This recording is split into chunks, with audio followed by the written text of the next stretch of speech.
Hello दोस्तों, welcome back to our view novel. यह Soul Land novel की समरी पर बेस्ड पार्ट 57 है। पिछले पार्ट की लिंक नीचे डिस्क्रिप्शन और ऊपर आई बटन में मिल जाएगी। चलिए तो वीडियो शुरू करते हैं। सामने से आ रहे टेरिफाइंग अटैक को देखकर कियान रेनॉक्स के मन में कोई डर तो बिल्कुल भी नहीं था, बल्कि काफ़ी ज़्यादा शांति होती है। कियान रेनॉक्स ने अपनी पूरी पावर का यूज़ किया, यहाँ तक कि लास्ट अटैक के कारण उसकी डिविनिटी भी ब्रेक हो जाती है और चुपचाप सोचती है, बीवी डोंग, तुमने मुझे जो जिंदगी दी थी, इसे चुकाने के लिए मैंने तुम्हारी दी हुई लाइफ का यूज किया। अब मुझ पर तुम्हारा कुछ भी बकाया नहीं है। Blood red asura devil sword किसी एशियंट डेथ गॉड के जैसे लग रही होती है। कियान रेनॉक्स जब एंजल गॉड थी तब तक उसकी स्ट्राइक को नहीं रोक सकती थी, तो अब तो वह मात्र एक सामान्य सी सोल मास्टर रह गई है। एक प्रकार से बीवी डोंग से फेयरवेल लेती है। तो वहीं कियान रेनॉक्स जिस एकमात्र इंसान से प्यार करती है, उसके हाथों से मरना कियान रेनॉक्स के लिए सबसे अच्छा अंत हो सकता है। कियान रेनॉक्स मौत से पहले वाली आखिरी सांस को महसूस कर सकती है। इसी के साथ कियान रेनॉक्स ने आंखें बंद कर ली, क्योंकि उसकी आंखों में आंसू इकट्ठा हो गए थे। तभी कियान रेनॉक्स ने महसूस किया उसे दर्द नहीं हो रहा है। तभी आंखें खोली तो पाया उसके सामने डार्क पर्पल फिगर का ब्लेड था। रेड लाइट के फ्लैश होने के साथ उसका डार्क पर्पल कलर बिखर गया। डार्क पर्पल कलर के रेमेंट टुकड़ों में बदलते हुए फैल गए। कियान रेनॉक्स जोर से चिल्लाती है, साथ ही वह उसको पकड़ने की कोशिश कर रही होती है। बीवी डोंग ने कियान रेनॉक्स के साथ जगह बदल ली होती है और कांपते हुए हाथों के साथ धीरे से जियलिंग पास के सामने उतरने में हेल्प करती है। तांगसन ने इसका पीछा नहीं किया, क्योंकि अब कोई मतलब नहीं था। कियान रेनॉक्स के पास कोई पावर नहीं है और असुरा डेविल स्वार्ड से हिट होने वाली बीवी डोंग होती है। स्वार्ड की जगह ट्राइडेंट होता तो बीवी डोंग अपनी इमॉर्टल बॉडी के साथ बच जाती, लेकिन यह असुरा स्वार्ड होती है जो कि किलिंग इंटेंट से भरी हुई होती है। राक्षसा गॉड इसे तो बिल्कुल नहीं रोक सकती है। माँ और बेटी को पास की ओर उतरते देखा तांगसन कियान रेनॉक्स की आंखों में थॉट को देखकर कुछ बेचैन सा हो जाता है। इसलिए भी तांगसन ने उनका पीछा नहीं किया, ना ही कोई अटैक किया। जब ग्रैंड मास्टर ने बीवी डोंग की ओर तांगसन की असुरा स्वार्ड को तिरछा होते हुए देखा तो ग्रैंड मास्टर की हालत खराब हो जाती है। प्यार जितना गहरा होगा उतनी ही भयानक उसकी जुदाई होगी। ग्रैंड मास्टर का यह फर्स्ट लव था। नीचे आने पर बीवी डोंग का ईविल स्किन कलर भी धीरे धीरे बदल गया। तांगसन को देखकर बीवी डोंग को अच्छा तो नहीं लगा, लेकिन अब नफरत भी नहीं होती है और असुरा स्वार्ड को दोनों हाथों से पकड़ी हुई होती है और कहती है, तांगसन तुम जीत गए। तांगसन कहता है, मैं भाग्यशाली था। अब तक बीवी डोंग अपने ईविल रूप से वही खूबसूरत महिला के रूप में दिखाई देने लगती है। आगे बीवी डोंग कहती है, जियो गैंग ने एक बार कहा था कि भाग्य भी एक ताकत है। तुम एक गॉड हो और देख सकते हो हमारे पास फाइट की और पावर नहीं बची है। असुरा स्वार्ड ने पहले ही मेरी जिंदगी खत्म कर दी है। क्या तुम मुझे जियो गैंग को फिर से देखने दे सकते हो? उनसे मुझे कुछ कहना है। तांगसन ने भी दीवार पर देखा। इसी के साथ एयरलॉन्ग ग्रैंड मास्टर को अपने ड्रैगन फॉर्म में फ्लाई करते हुए जमीन तक ले आती है। विलियाना भी टीचर कहते हुए दौड़कर आ रही होती है। ग्रैंड मास्टर को देखते हुए बीवी डोंग शर्मा रही होती है, साथ ही एक्साइटेड भी होती है। ग्रैंड मास्टर ने बीवी डोंग की ओर देखा। यहाँ पर ग्रैंड मास्टर के थॉट और भी ज़्यादा कॉम्प्लेक्स होते हैं। बीवी डोंग अफसोस के साथ खुद के चेहरे को छूते हुए बोलती है, जियो गैंग, जब मैं राक्षसी थी तो क्या मैं बदसूरत थी? तभी हुइलियाना टीचर चिल्लाते हुए आ जाती है। बीवी डोंग हुइलियाना को डांटते हुए कहती है, शोर मत करो, मुझे और जियो गैंग को परेशान मत करो। और आगे ग्रैंड मास्टर से कहती है, जियो गैंग, क्या तुम मुझसे नफरत नहीं करते हो? भले ही तुम मुझे कुछ ना कहो, मुझे पता है, फिर भी मैंने तुम्हें हर्ट किया। तुम मुझे कैसे माफ़ कर सकते हो? लेकिन जानते हो, तुम वह आदमी हो जिसे मैंने इस ज़िंदगी में सबसे ज़्यादा प्यार किया है, हमेशा ही। इस पर गुस्से में एयरलॉन्ग बोलती है, तुम बकवास कर रही हो, नहीं तो तुम हमारे परिवार को कैसे ख़त्म कर सकती हो? बीवी डोंग एयरलॉन्ग को कुछ नीचा दिखाते हुए बोलती है, क्या तुम मुझे अपने जैसा कमजोर समझती हो? उन्होंने जियो गैंग को एक्सेप्ट नहीं किया, बेइज्जत किया। क्या तुम नहीं जानती हो? तो तुमने क्या किया? जो तुम नहीं कर सकी वह मैंने किया। जिसने भी जियो गैंग को हर्ट किया, मैंने किसी को भी नहीं जाने दिया। और बीवी डोंग के मुस्कुराने के साथ उसके मुंह से ब्लैक पर्पल कलर का ब्लड निकलता है। इस पर ग्रैंड मास्टर भी कहते हैं, तुम पागल हो। तब बीवी डोंग कहती है, हाँ मैं पागल हूँ, लेकिन जियो गैंग, क्या तुम जानते हो मैं पागल क्यों हूँ? क्या तुम्हें याद है जब हम साथ थे तब मैं कैसी थी? और आखिरकार इस बात पर ग्रैंड मास्टर की आंखों से आंसू झलक पड़े और ग्रैंड मास्टर कहते हैं वह बीबी डोंग तो पहले ही मर चुकी है। इस पर बीबी डोंग मुस्कुराती है। इस टाइम बीबी डोंग की मुस्कुराहट काफ़ी शानदार होती है और कहती है, हाँ तुम सही कह रहे हो, बीबी डोंग मर चुकी है। वह उसी समय मर चुकी थी जब तुमने छोड़ा था। जो कुछ रह गया था वह एक ब्लैक हार्ट था जो बदला लेना चाहता था। मैं इस दुनिया को छोड़ने वाली हूँ, इसलिए मैं चाहती हूँ तुम जानो आखिर क्यों मैंने तुम्हें उस समय छोड़ा था। और मुझे लगता है यह कुछ ऐसा है जिसे तुम हमेशा से जानना चाह रहे हो। इसी के साथ बीबी डोंग की हालत खराब और ख़राब होती जा रही होती है। तब कियान रेनिक्स ने रोकने की कोशिश की, लेकिन बीबी डोंग ने यह कहते हुए बोलना जारी रखा कि यदि मैं अभी नहीं बोल सकी तो फिर कभी बोलने का मौका नहीं मिलेगा। मुझे तुम्हें और उसे दोनों को ही बताना है। बीबी डोंग बोलना शुरू कर देती है। उस समय मैं और जियो गैंग एक दूसरे से प्यार करते थे। भले ही यह पावरफुल नहीं था, लेकिन नॉलेज काफ़ी था जो दूसरों के पास नहीं था। मुझे पता है वह मेरे जाने के बाद कभी मुस्कुरा भी नहीं सका। वह दिन मुझे साफ साफ याद है। रात के सितारे चमक रहे थे, तभी मेरे टीचर अचानक आ गए।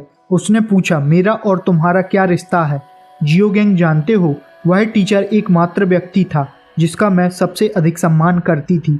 वह केवल वुहान हाल का सुप्रीम पॉन्टिफ ही नहीं, साथ ही उसने मुझे सब कुछ सिखाया था जो मैं जानती हूँ। जब मैंने तुम्हारे बारे में उन्हें बताया तो उन्होंने कहा कि मैं वुहान हाल का जीनियस हूँ। मेरे पास ट्विन स्पिरिट हैं, इसलिए किसी बाहरी व्यक्ति के साथ रिलेशन में नहीं होना चाहिए, और उसके क्लैन से तो बिल्कुल भी नहीं। उसके क्लैन से हमारे रिश्ते ठीक नहीं हैं। उन्होंने मुझे रोकने की काफ़ी कोशिश की, लेकिन मैंने तुम्हारे लिए उनसे आर्गूमेंट, बहस सब कुछ किया। मैंने साफ साफ बताया मेरे दिल में सिर्फ जियो गैंग है। यदि मुझे वुहान हाल छोड़ना पड़ा तो मैं छोड़ दूंगी। इससे टीचर अचानक पागल हो गया और मुझे बेहोश कर दिया। जब मैं उठी तो मेरी पूरी ही बॉडी में चोट लगी हुई थी। मैं एक वुहान हाल के सीक्रेट चैम्बर में बिना कपड़ों के थी और वह जानवर मेरी साइड में था। उसने कहा वह कुछ भी करेगा लेकिन मुझे वुहान हाल में ही रखेगा, चाहे कुछ भी हो जाए, और कहता है यदि मैं तुम्हें नहीं छोड़ती हूँ तो वह तुम्हें भी खत्म कर देगा। बीबी डोंग की बात सुनकर हर कोई हैरान था। सभी बीबी डोंग के शब्दों में छुपे उसके दुख और दर्द को महसूस कर पा रहे थे।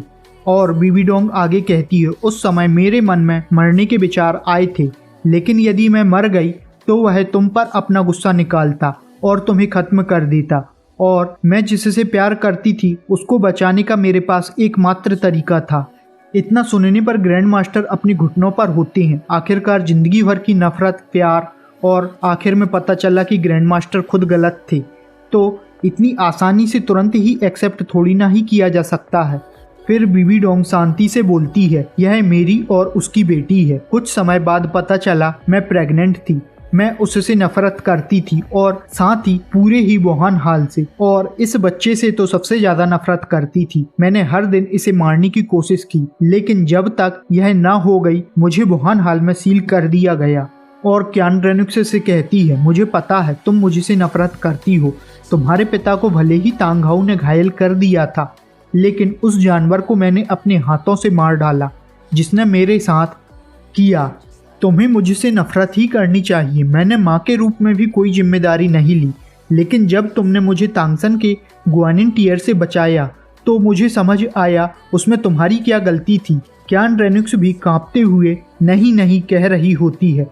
भले ही ग्रैंड मास्टर बीबी डोंग से नफरत करते थे, लेकिन अब उन्हें पता चला वह गलत थे। बीबी डोंग के नीचे गालों तक आंसू आ रहे होते हैं। उसके बाद भी बीबी डोंग मुस्कुरा रही होती है और कहती है, मुझे इस दुनिया से नफरत मिली, इसलिए मैं इस दुनिया से बदला लेना चाहती थी। वुहान हाल दुनिया को बर्बाद करने के बाद खुद को बर्बाद करना चाहती थी। ग्रैंड मास्टर अपने घुटनों पर गिरते हुए बीबी डोंग के हाथ को पकड़ रखे थे और बस एक बात कह रहे होते हैं, तुमने मुझे बताया क्यों नहीं? एरलोंग को बुलाते हुए बीबी डोंग कहती है, तुम्हें जियो गैंग के साथ रहना होगा, भले ही तुम्हें उसके साथ कुछ भी क्यों ना करना पड़े, और हमेशा साथ रहना।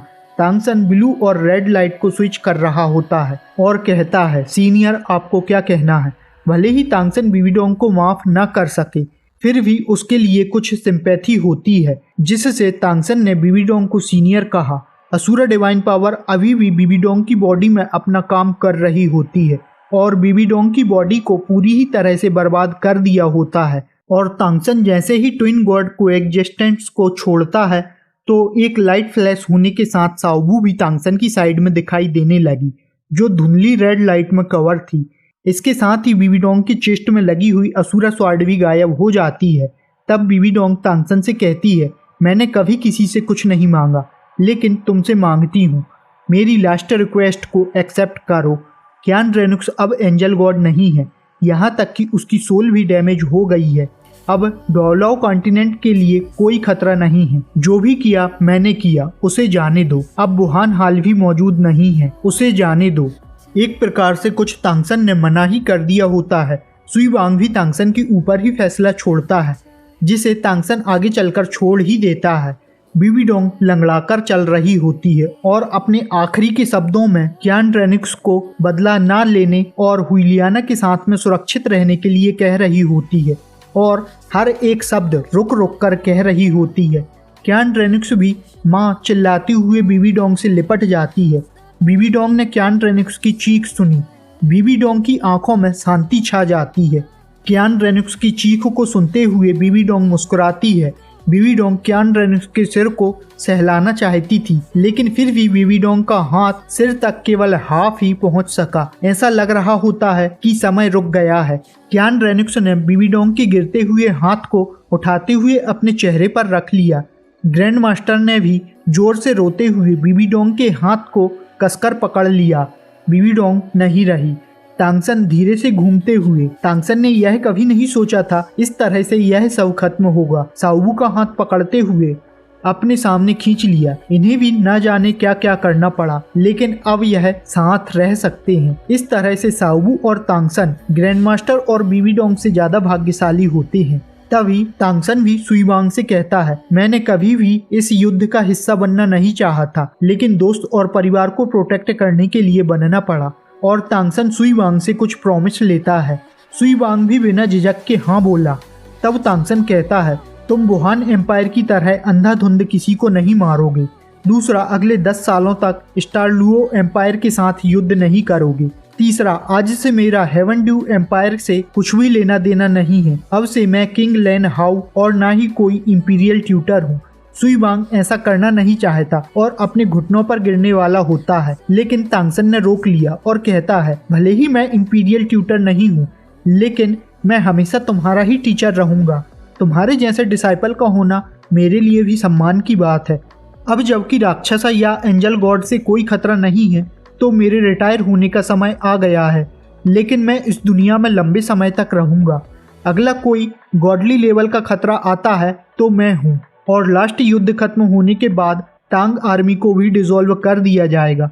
गॉडली क्रॉसबो को इकट्ठा करके तांगसेक्ट में डिस्ट्रॉय करने के लिए वापस लाए जाएंगे। अब तांगसेक्ट केवल स्कूल होगा, किसी भी युद्ध में भाग नहीं लेगा और ना ही हिडन वेपन को प्रोड्यूस करेगा। सुई वांग भी तांगसन की सभी बातों को मान लेता है। तांगसन इससे काफी हैरान होता है, आखिर सुई वांग ने इतनी आसानी से कैसे मान लिया। तांगसन के पूछने पर सुई वांग बताता है, आप एक गॉड हैं, तांगसेक्ट भी आपने ही बनाया था, इसका भविष्य भी आपको ही देखना है। और आगे सुई वांग कहता है, टीचर आपकी बातों को तो मैंने मान लिया, अब मुझे भी आपसे कुछ चाहिए। तांगसन ने हैरानी के साथ बताने को कहा। इस पर सुई वांग कहता है, टीचर मैं आपकी शादी की व्यवस्था करना चाहता हूँ। मैं हेवन ड्यू एम्पायर आपकी शादी की व्यवस्था करेगा। तांगसन इस पर ठीक है कहता है, लेकिन साओबू और तांगसन के लिए ही नहीं, बल्कि ऑस्कर, रोंगरोंग, माहुंगजुंग, बाइसियांग के साथ साथ दाइमोबाई और जुजू क्वीन के लिए भी, यदि वह चाहे। ऊपर आसमान डिवाइन रीलम में ब्लू और रेड लाइट के 2 फिगर चुपचाप वहां पर तैर रही होती हैं। उनके पास एक सर्किल जैसी कोई चीज होती है, जिसमें वह जियलिंग पास में जो हुआ यह सब देख रहे होते हैं। सी गॉड कहते हैं, असुरा गॉड, क्या इसे धोखाधड़ी के रूप में गिना जाएगा? आप डिवाइन रिलम के लॉ इन्फोर्सर हो, फिर भी रूल को ब्रेक करते हो। यहाँ पर यह दोनों ही मजाक के मूड में होते हैं। असुरा गॉड सी गॉड से कहते हैं, कोई सबूत है? मैंने नियम तोड़े हैं। सी गॉड जोर से हंसते हुए बोलते हैं, आपने उस लड़की सावू की बॉडी का यूज दूसरों की चीजों को चुराने के लिए किया और यहाँ तक कि टांगसन के सी गॉड के इनहेरिटेंस के दौरान भी आपने असुरा डिवाइन पावर को भी उसकी दूसरी स्पिरिट में छिपा दी। आगे असुरा गॉड कहते हैं, मैं तो बस मेरे इनहेरिटेंस को कुछ आसान कर रहा हूँ तुम्हारे जैसे। और फिर यह बातों ही बातों में कुछ चिट चैट करने लगते हैं और एक समय ऐसा भी आ जाता है जब असुरा गॉड सी गॉड से कहते हैं, क्या टांगसन पर तुम्हारा नाम लिखा है? इस पर सी गॉड कहते हैं, आप टांगसन को डिवाइन रिलम का इन्फोर्सर बनाने की तो नहीं सोच रहे हैं ना। इनकी चिटचैट जारी होती है और आखिर में असुरा गॉड भी मान लेते हैं, मैंने बस नियमों का सही फायदा उठाया है। तभी इनके सामने एक गोल्डन लाइट की रे दिखाई दी, फिर तुरंत ही बिखरते हुए गायब हो जाती है। असुरा कहते हैं, यह कैसे पॉसिबल है? सी गॉड कहते हैं, क्या हुआ? असुरा गॉड बोलते हैं, यहाँ एक दुनिया है जिसे 5 एलिमेंट कॉन्टिनेंट कहा जाता है। जिस व्यक्ति को मैंने मिशन पर भेजा था वह मारा गया, मुझे जाकर देखना होगा। सी गॉड चौंक जाते हैं, आपका एजेंट मारा गया?